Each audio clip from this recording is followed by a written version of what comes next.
साथियों, जय भीम। जय भारत, जय संविधान, जय मंडल, जय जोहार, जय लोकतंत्र, जय विज्ञान। मैं सभी महापुरुषों को नमन करता हूं, जिनका योगदान है भारत को लोकतांत्रिक बनाने में और भारत के लोगों को, नागरिकों को उनके हक अधिकार देने में।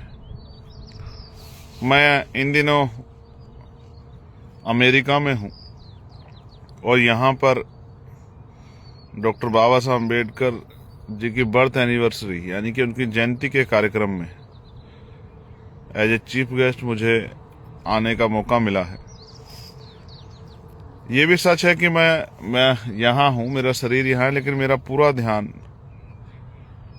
इंडिया पर है कि इंडिया में क्या हो रहा है। अचानक से मुझे लाइव इसलिए करना पड़ा कि लगातार मेरे पास सूचनाएं आ रही हैं कि यहाँ इस तरह की सिचुएशन है। सबसे पहले तो मैं आपको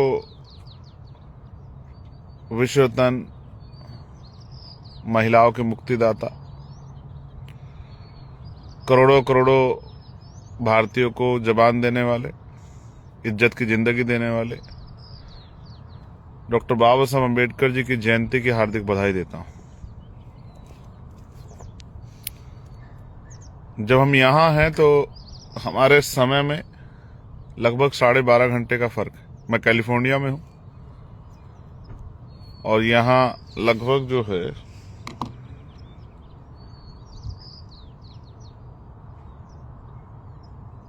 8:12 हुए हैं मॉर्निंग के। तो अक्सर मैं जब लाइव आता हूं तो पहले जानकारी दे देता हूं, लेकिन आज अचानक से लाइव करना पड़ा। यहाँ सूर्य निकला है, दिन हुआ है और आपके यहाँ पे रात हो रही है।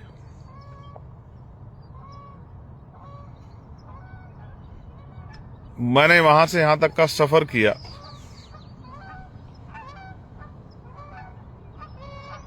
तो दिन रात में बदलाव हो गया है, लेकिन हालातों में बदलाव नहीं हुआ है। मैंने पार्लियामेंट में मांग उठाई थी कि डॉक्टर बाबा साहब अम्बेडकर जी की जयंती पर अवकाश होना चाहिए, उसको राष्ट्रीय पर्व घोषित करना चाहिए। सरकार ने राष्ट्रीय अवकाश घोषित किया है और सरकार ये भी कह रही है कि भाई अगले 15 दिन हमें बाबा साहब अम्बेडकर की जयंती कार्यक्रम मनाना है। अधिकारियों को, कर्मचारियों को जानकारी दी गई है। वहीं दूसरी तरफ जहां तक मेरी जानकारी में है, नई परमिशन नहीं दी जा रही। एक भी नई परमिशन नहीं दी जा रही है और जहां जहां पहले से भी कार्यक्रम होता है वहां भी डिस्टर्ब किया जा रहा है। ये बात मेरे लोकसभा क्षेत्र नगीना से लेके उत्तर प्रदेश की और वो देश भर में बहुत सारी जगह से मेरे पास मैसेज है कि भैया हमें परमिशन नहीं दे रहे। तो फिर सरकार का ये बाबा साहब अम्बेडकर की जयंती मनाने का जो आदेश है या राष्ट्रीय अवकाश का आदेश है, ये इनका दोहरा चरित्र है। आजकल आप देखते हैं जो हक वंचित समाज है उनको अपनी धार्मिक, सामाजिक,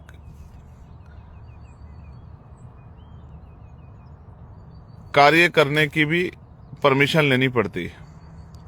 वहीं हम रोज सड़कों पे देखते हैं कि आज ये यात्रा चल नहीं। जिन बाबा साहब अम्बेडकर ने भारत के लोगों को सम्मान का जीवन दिलाने के लिए संविधान दिया, उन बाबा साहब अम्बेडकर की जयंती पे भी महामानव बाबा साहब अम्बेडकर की जयंती को सेलिब्रेट करेंगे।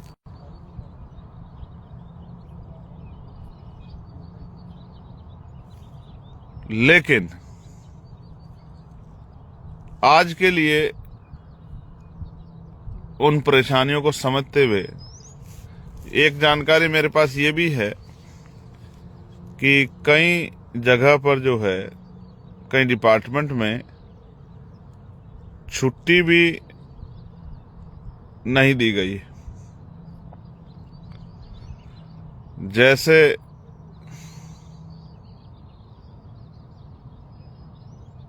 अपर मिशन निदेशक राष्ट्रीय स्वास्थ्य मिशन उत्तर प्रदेश ने यह लेटर जारी किया है कि 14 अप्रैल 2025 को समस्त आयुष्मान आरोग्य मंदिरों पर कार्यक्रम की 17वीं वर्षगांठ पर आयुष्मान आरोग्य शिविर का आयोजन किए जाने के संबंध में, तो इस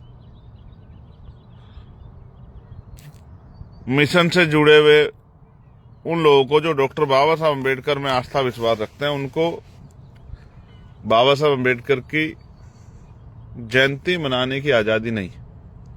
और भी कई डिपार्टमेंट हैं जिनके लेटर्स मुझे मिले हैं, वहां काम करने वाले कर्मचारियों की मांग है कि भैया हमसे बाबा साहब अम्बेडकर की जयंती मनाने के अधिकार क्यों छीने जा रहे हैं।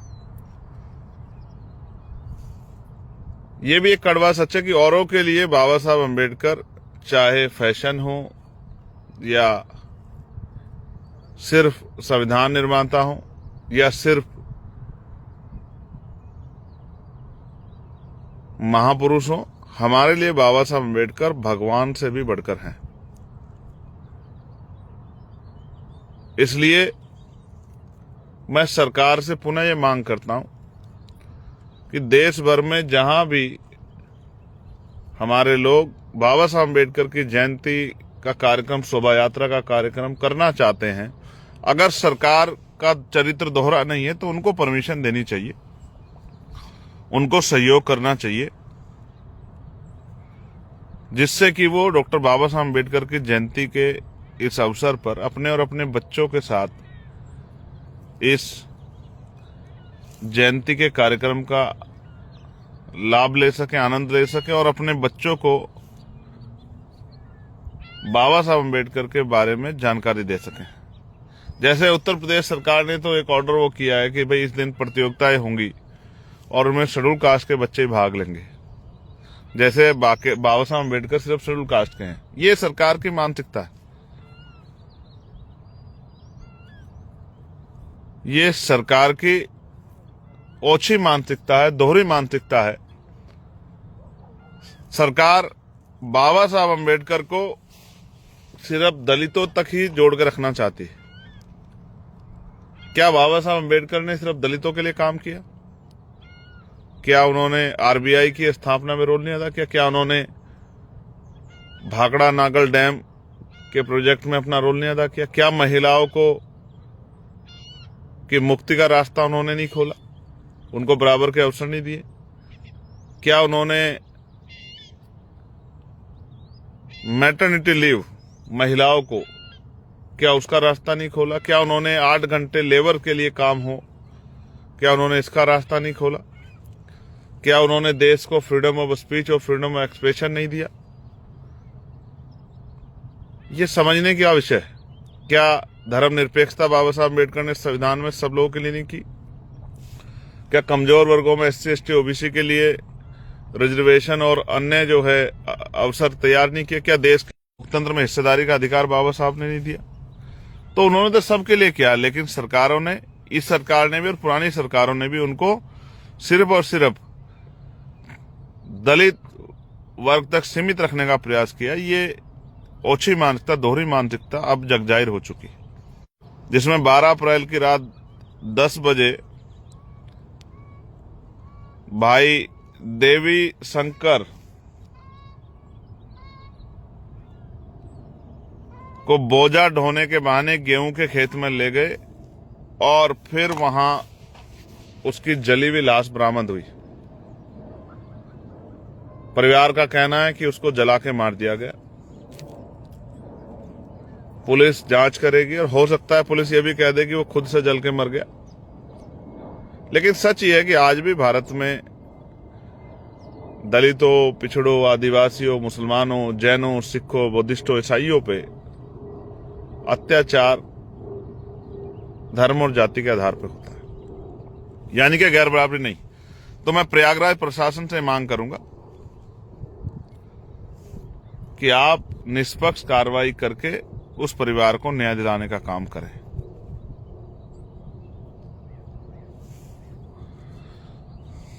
जब मैं आ जाऊंगा तो मैं अपने उस परिवार से मिलने भी जाऊंगा, लेकिन अभी मैं देश भर की सरकारों से मांग करता हूं, अन्य अन्य स्टेट में, कि वो डॉक्टर बाबा साहब अम्बेडकर की जयंती की परमिशनें दे और उनको अपने जो साथी कार्यक्रम करना चाहते हैं उनको अपने कार्यक्रम करने के लिए सहयोग करे, ना कि उसमें बाधा बने। और मैं आप सब साथियों को भी ये कहना चाहता हूं कि बहुत समझदारी जिम्मेदारी से ये समझते हुए कि ऐसा ना हो कि कोई दुश्मन जो विरोधी विचारधारा के लोग हैं वो आपके कार्यक्रम को डिस्टर्ब ना करें। मेरे पास ऐसे भी सूचना है कि कई जगह पे आपके जयंती के कार्यक्रम को डिस्टर्ब करने की तैयारी भी चल रही है। इसलिए मैं प्रशासन से, पुलिस से मांग करूंगा कि वो जहां कार्यक्रम हो रहे हैं उनकी सुरक्षा सुनिश्चित करें।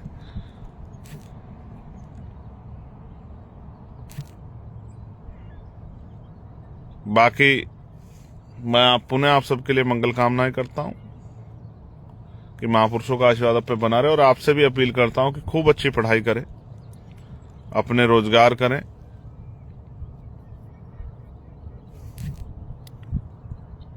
बुराइयों से दूर रहें, एजुकेशन को हथियार बनाएं और बाबा साहब अम्बेडकर के उस नारे पे आगे बढ़ने का काम करो। पढ़ो, जुड़ो और संघर्ष करो। शिक्षित बनो, संगठित रहो और संघर्ष करो। Educate, organise, agitate. कई जगह पे परमिशन लगाने की अनुमति भी बाबा साहब अम्बेडकर की प्रतिमा की नहीं दी जा रही। ये भी एक सवाल सबके सामने है। बहुत जल्द आपसे मुलाकात होगी।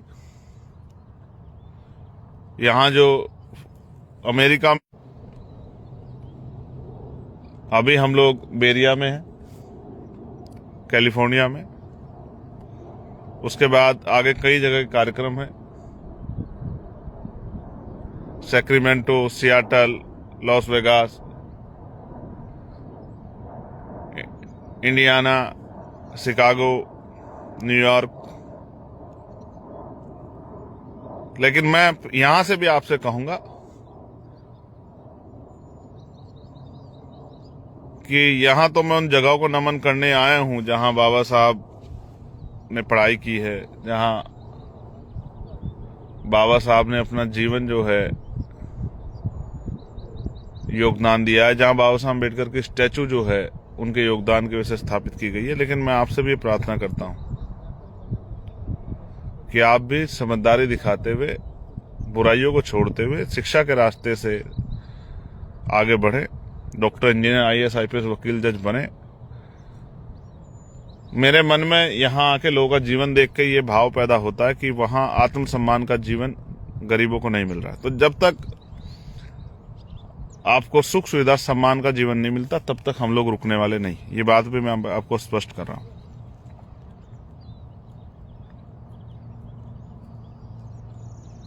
जब तक बाबा साहब अम्बेडकर, माननीय काशीराम साहब और अन्य महापुरुषों के सपने अधूरे हैं, तब तक हम लोग रुकने वाले नहीं। वो दिन आएगा कि भारत में भी इस तरह का जीवन सभी लोगों के लिए होगा। ना कोई अमीर है तो उसके साथ गैर बराबरी, ना कोई गरीब है ना उसके साथ गैर बराबरी। आपको जान के अचरज होगा कि यहाँ जिस होटल में करोड़पति बैठ के रोटी खाता है, वहां गरीब आदमी भी बैठ के जो काम करता है, लेबर का काम करता है, सफाई काम करता है और कोई काम करता है, वो भी वहीं बैठ के रोटी खाता है। यहाँ बराबरी है। हालांकि कई छुटपुट घटनाएं यहां भी सामने आती हैं, और कल मैंने अपनी स्पीच में कहा था कि जहां जहां सरनेम जाएगा वहां वहां जातिवाद भी जाएगा।